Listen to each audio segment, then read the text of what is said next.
So I have an update to my Tula Pink tools video about the rotary cutter, and this is what it looks like since Christmas. I used it maybe for 3 to 4 months, so maybe end of March, beginning of April. I found that the blade wasn't going back in anymore. This little nubbin here moves to move the cover backwards and forwards. I've not got it attached right now, but as you can see it has one at this side, but it wore down on the side that I use it because I've changed the blade over to be left-handed, so it would probably work as a right-handed one. However, I then took off the cover, which is usually over this part, to try and figure out what was going on, and by doing so found that the two little grips that actually hold the cover on either side, again it's quite hard to see, but you can just kind of see there's two broken bits there.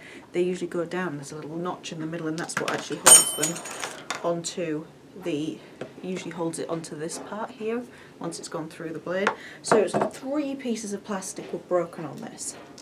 So I contacted Fiona at Tangled Blossoms Design, which is where my sister bought this from, and she was very, very helpful. I can very much recommend her store. I'm going to keep this because this blade I can reuse again.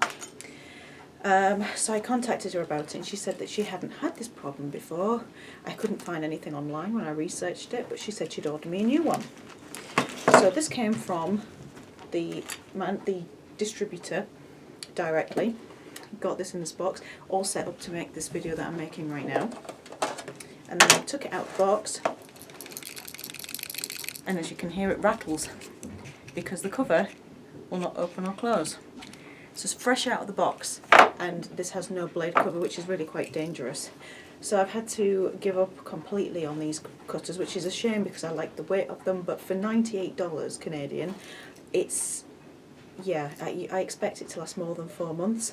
This Olfa cutter I've had since I started quilting back in 2012, and it's still standing up, so I've been using this one.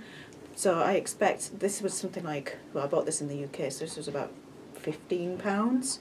So I'd expect a $90 rotary cutter to stand up to longer than this. So that was disappointing.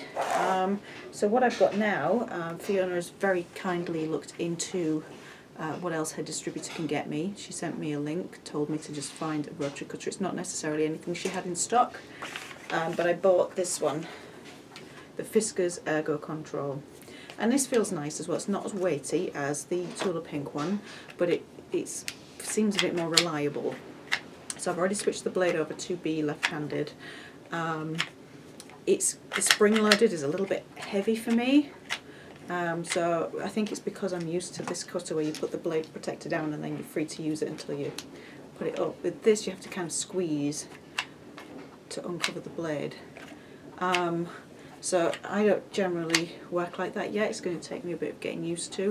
I can cheat though and move the little thing aside and then just use it like a normal rotary cutter, because it was the grip that I actually wanted it for, and this is the closest thing I could find in shape. But this is considerably cheaper. So I've actually got a store credit back because Fiona's just, even though she sent me 2 parcels now, technically 3, and each time, by the way, she sent me a replacement one, she sent me a free half metre of fabric. So this is the second free half metre that she sent me, just because she's nice. This is the closest thing I could find in shape, but I had a bit of stock credit left, and what I've done is I've pre-ordered the next Tula Pink fabric line, just some of the prints that I wanted from there, and that's what I'll use with the rest of my money. So, word of warning, I would be interested to hear if you've also had similar experiences with these rotary cutters. If you could leave a comment below, that would be interesting to read. So super recommend Tangled Blossoms Design, which is based in Nova Scotia, and that's Fiona's online company. Sells mostly free spirit fabrics, modern fabrics on there, and that is tangledblossomsdesign.com, and buyer beware, I guess.